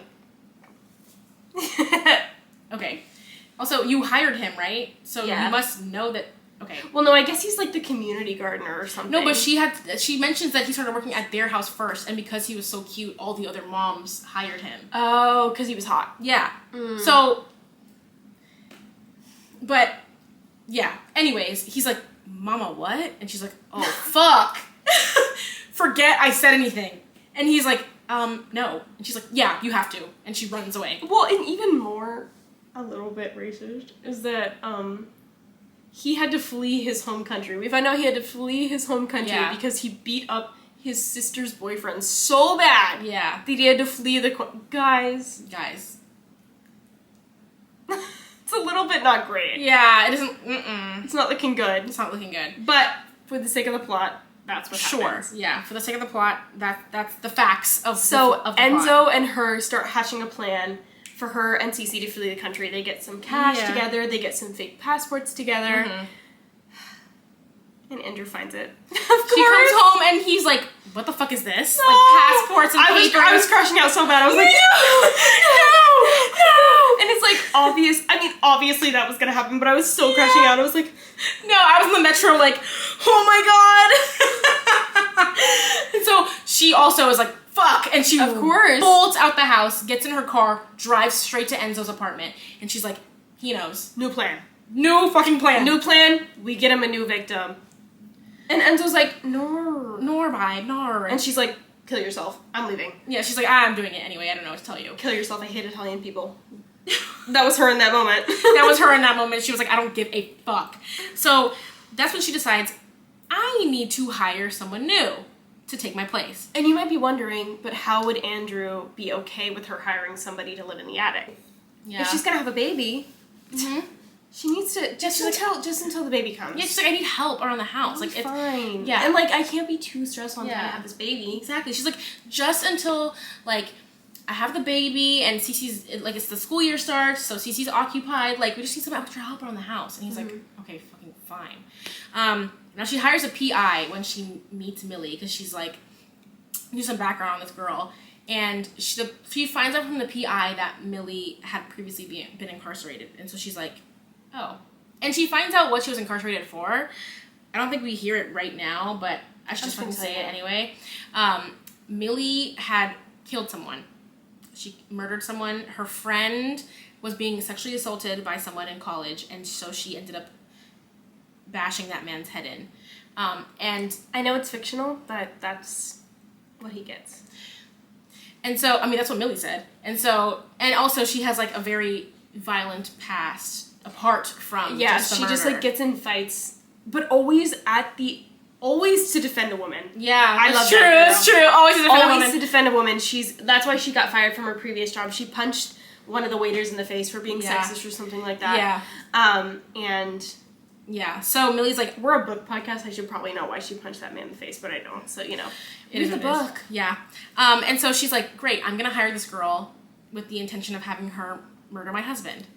And so she's like, oh, hack. You know, she literally played the long fucking game on these two. Like, no, wow. Like, low-key, while we're talking about it, I know that she had some fun, for sure. She was like, I've been so miserable these last few years. Yeah. So I have to yell at someone. Yeah. I have to. Yeah. And I don't blame her.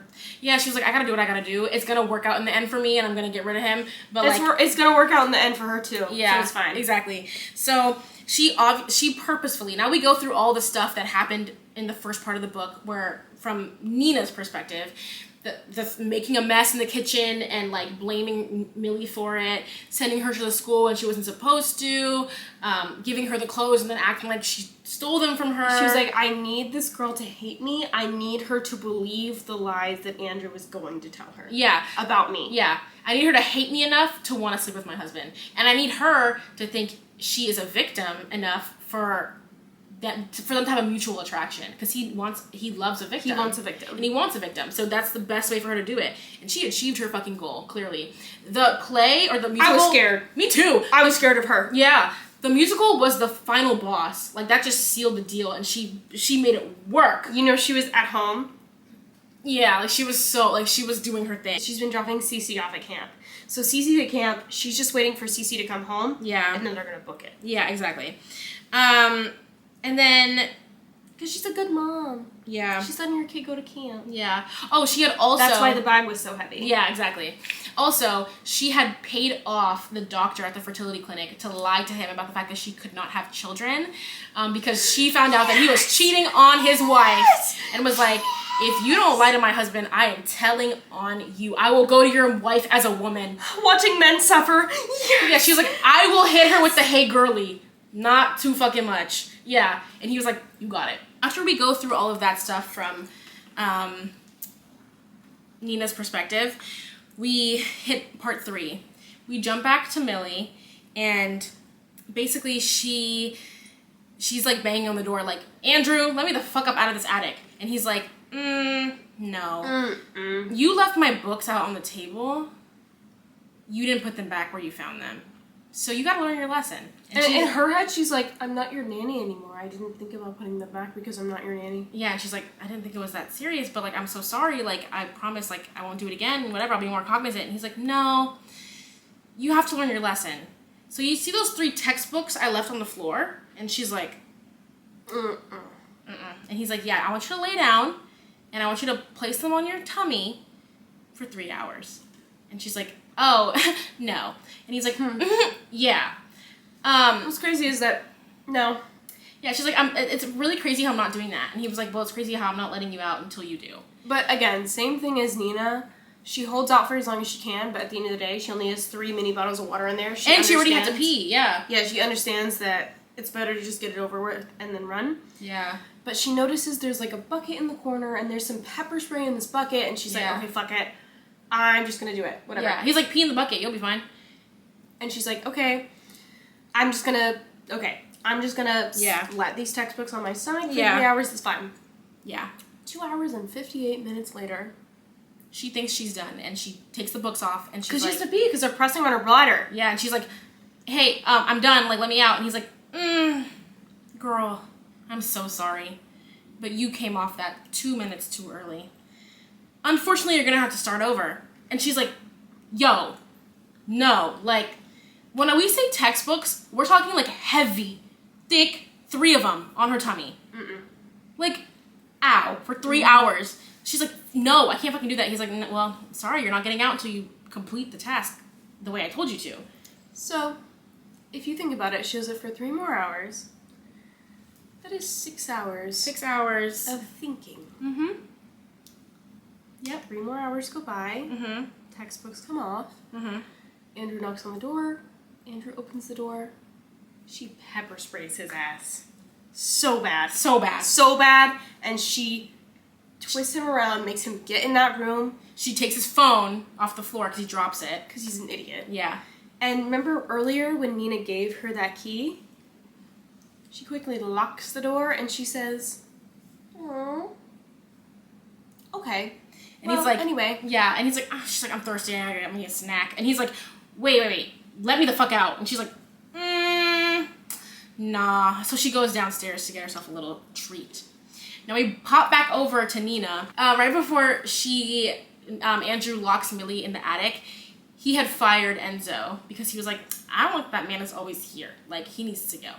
And so when we jump to Nina's chapter, Enzo shows up at her hotel room and he's like, I got fired, like, I'm so happy you're safe, like, whatever. And they fuck for whatever reason. Really random to me because they were never giving sexual relationship. And she was like, I thought you thought of me as a sister. And he was like, no, I always thought you were. He said, honey, Which he should have known because I don't ever find a man to be helpful for no reason. He wanted to fuck you the whole time, unfortunately.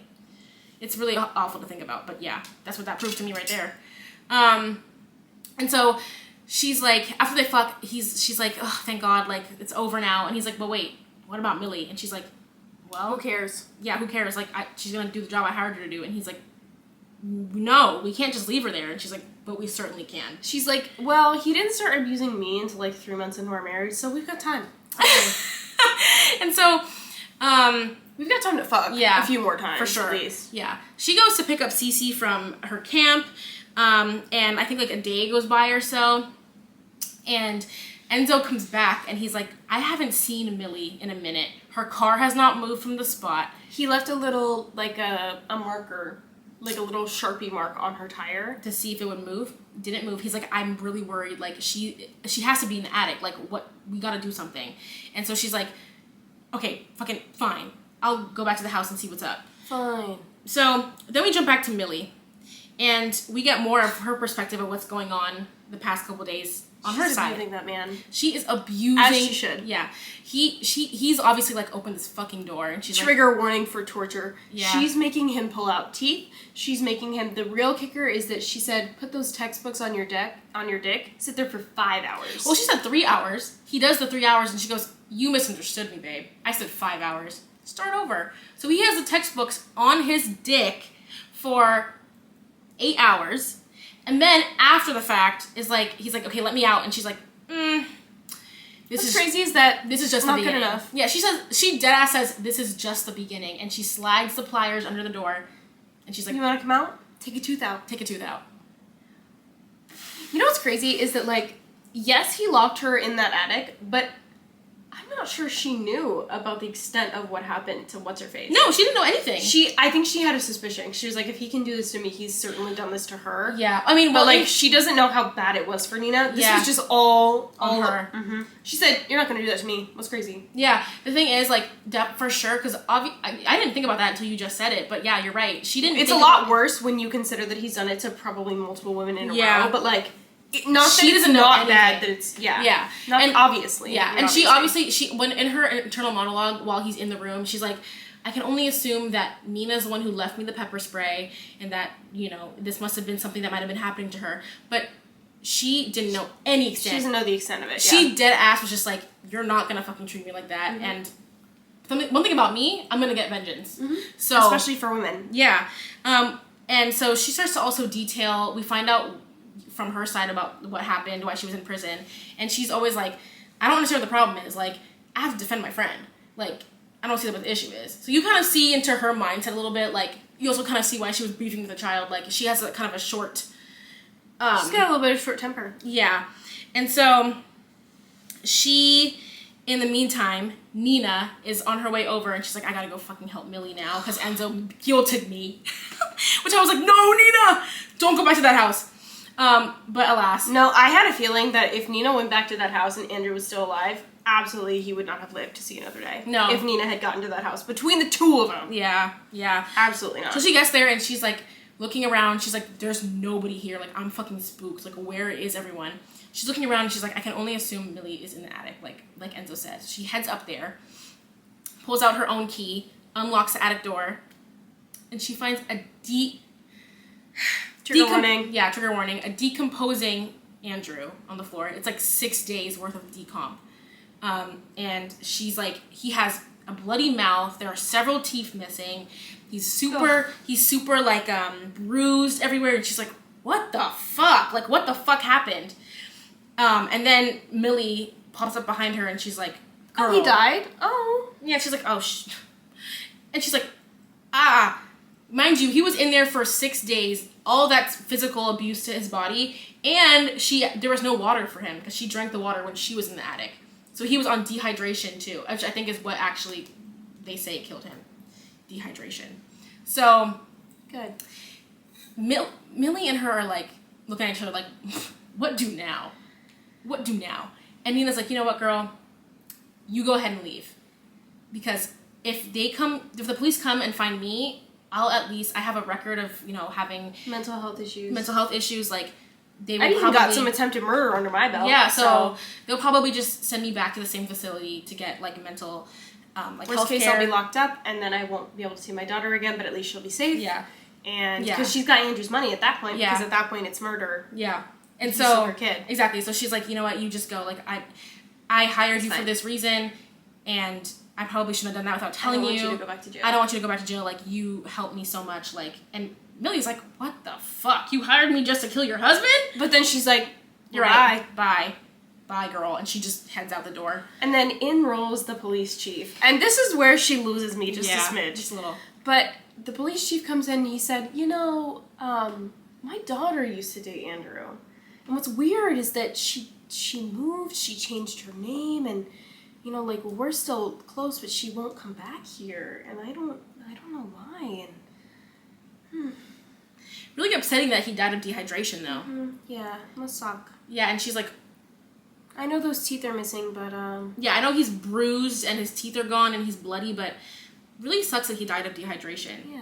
And so she's like, holy fuck. Lucky. Thank God Catherine's father. The Catherine that she too lucky. Yeah. Crazy that the Catherine she could never find, that she was looking for years. Her dad happened to be the police chief. He just happened to be the one to respond to the scene. And he just happened to be like, go ahead and head on out of here, girlie. You're all good. So, yeah, you kind of lost me there. And then the last scene of the book is the funeral. Mm-hmm. And she, like we said, Nina does not like his mother.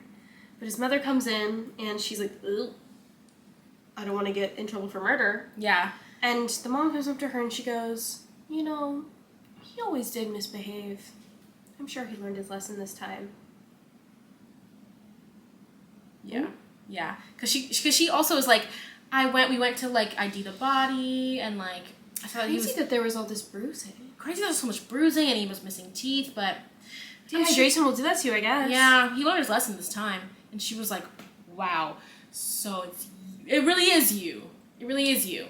Holy fuck. No offense, but what an insignificant detail to include after all that. Yeah, I know, right? Like, after everything. Yeah. And so then we have a quick epilogue of... We know how I feel about epilogues. We do, which is why I read it. I knew you weren't going to. We have a quick epilogue back to Millie's perspective, and she kind of talks about how she's been out of the house for a while, looking for work. Nina and Cece moved to California and doing well. She sends them a photo with them at the beach, and she's like, "This is all thanks to you. Thank you so much." So, like, obviously they have like they have an understanding. Yeah, they have a good rapport. They have an understanding. Like, there's mutual respect. We're not friends. Yeah, but there's mutual respect here. And so she is going to an interview that Nina suggested her for. To be someone else's, like, housemaid. So she gets to the interview, and she's talking to this lady, Lisa. Lisa's like, oh, like, your experience, whatever. They're chit-chatting. And then Lisa goes, yeah, so I think, I'm wondering if you would be able to help me. If your skills will be able to help me in the house. And she, like, lifts up her arm, like, her sleeve of her shirt, and Millie sees, like, a handprint of bruising. And Lisa looks at her, and then looks at a photo of her and her husband. And Millie's like, oh my God. And so Lisa's looking at her like, so do you think you can help me? Like, will you take the job? And she's like, yeah. Well, yes. I think I will. And that's how the book ends. So basically... And there is a sequel, and then it's a trilogy at this point. Really? Yeah. Oh, wow. Mm-hmm. Yeah, because, I was thinking, now Millie's clearly embarking on, like, you know, a journey, a Robin Hood story of sorts, you know, right. of helping abused women get rid of their husbands. So I want to touch on the Freida McFadden formula for a minute. Yeah. I've read like 4 of her books within the last, like, honestly, probably like the last like 2 months. Like, they're so addicting. Mm-hmm. But one thing about Freida McFadden is that she loves an unreliable narrator. Yeah. Whether it's unreliable because they can't admit to themselves Mm-hmm. what they've done, or it's unreliable because she just doesn't want us to know what they've done. Yeah. And it works every time, Mm-hmm. unfortunately. And every single book, it is 2 women ganging up against a man. Really? Always. Period. She said 2 + 2 = 4. Yeah. And I'm going to make it work for me. She said, I took calculus. I'm good at it. Mm-hmm. Yeah. Yeah, and every single time is an unreliable narrator, and then Yeah. the 2 women team up at the end to make a man suffer. And it's so good. I can and get it down. really works for her. And I think the unreliable narrator really helps. You know that there's something off, Yeah. but you don't know exactly what there is off, and it really helps you stay engaged in the story Yeah. and make you. It spooks you a little bit because you don't know who you're supposed to be frightened of So or true. for. Yeah. And I don't know. I think it works really well. Mm-hmm. I mean, that's a really good point. I definitely was like, because you mentioned this earlier, like that first part up until, like pretty much up until Millie and Andrew get together and then he locks her in the attic. Like, You know something is off. Something is off, and that's and you might even assume that it's Andrew, but you have no proof. Yeah, so. and also you have no idea. There's a lot of unknowns. Also, another thing about her, I do think she relies on a lot of internalized misogyny. I hate to bring that up, but I do really think she does. Yeah. Like, when you think about how fatphobic Millie was, Yeah. and how she was like, she must be crazy, a lot of that is internalized misogyny. Yeah. And I think it really works to her advantage. Mm-hmm. I think that she's really smart about what evidence she includes Mm-hmm. to make whoever she wants you to think that person is the villain. Yeah. That's the evidence I'm going to use, and a lot of it relies heavily on internalized misogyny, which I Yeah. think is interesting. It's and it very always interesting. works. Yeah. I mean, yeah, like you were saying earlier. Even if it's formulaic and you know it's happening, I think that she knows what Yeah. works for her, and she said, well, girl, I got to make a bag. And also, like, it works for her, like, she gets the job done. It's spooky. Yeah. Her books are spooky. Obviously I've only And read... addictive. Yeah, I've only read this one book, but I was really clocked in. Like, you said earlier, like, I'm sorry. that first part 1 was literally just, like, a lot of the same shit going on, like scene-wise. It almost feels slow, but at the same time, Yeah. it's like, I'm still really spooked, Exactly. and I don't know 'Cause why. A lot of the scenes are very similar. Like, they're very, like, it's just, you know, Nina getting mad at Millie for something. building your Yeah, but disdain for her. Exactly, but there's, like, an underlayer of, like, who should I be Who do I weary trust? of? Yeah, exactly, and you don't know, and you don't know for a long time. Because the narrator is so unreliable. Exactly, so you're, like, kind of looking at all 3 of the characters, like, wait, what the fuck is going on here? What would you rate the book? I would give this, like, a smooth, like... This is a 5 out of 5 for me. Unfortunately, like, I think if I had read this first, like, as my first read from her, this is incredible. I would give it, like, a 4 out of 5, yeah. This is great. How would you rate our apple cider mimosas for... I would rate it... That's a 15 out of 5. Yeah. Really good. Really, really fucking good. Yeah, I agree. It was a really good read. I was very clocked in. I was clocked in, yeah. Yeah. I'm telling you, I would wake up at 6:30 for work and I said, play! I'm listening. So, yeah. I really enjoyed it. It was good. And I like a thriller, but sometimes they can be either really slow or a little bit too intense. You know what I mean? So this was a really nice middle ground. Like, it definitely had its intensity. This was pretty gory. This is the goriest I've read from her. This definitely had its intensity. There's a lot of implied horror in some of her other reads. This one was just, he's yanking teeth out with pliers. Yeah. Whoa. Yeah, but I was really clocked in. So I wanted to get to the point where, like, that buildup was happening. You know, because sometimes it's easy to, like, read something for a while and be like, girl, where's the buildup? I'm done. Yeah. Yeah. So, it was good. Well, yeah. that has been our review of The Housemaid. Yes. We're gonna go because we've been filming forever. No, literally. So long. If Please you... suggest any reads anywhere, and please go listen to us on Spotify and Apple Podcasts. I think that's all we're on because technology is hard. Yeah. But, you know, we're doing our very best. Yeah. And please subscribe. Send this video to your friends. Please subscribe. Send us a I'm actually like. begging. Guys, I'm a receptionist. Yeah. And send us a little comment. Let us know what you guys have thought of this read. Yeah. Actually, we would love to know. We see all your fucking comments. Let us know what you think of Flavor Bosch Goldfish. That too. Yeah. And what was the last thing I was going to say? Oh, if you want to read our next book before our next episode, we are going to be reading Shatter Me, which was a listener request. We are really excited. Thank you so much for requesting something. It's always so exciting for us when someone requests something. So we're reading that right now. And if you, again, want to be clocked in for the next episode, go ahead and pick up the book and read that yourself. Or don't and just watch the next episode. Yeah. Either way, we'll be back. Bye.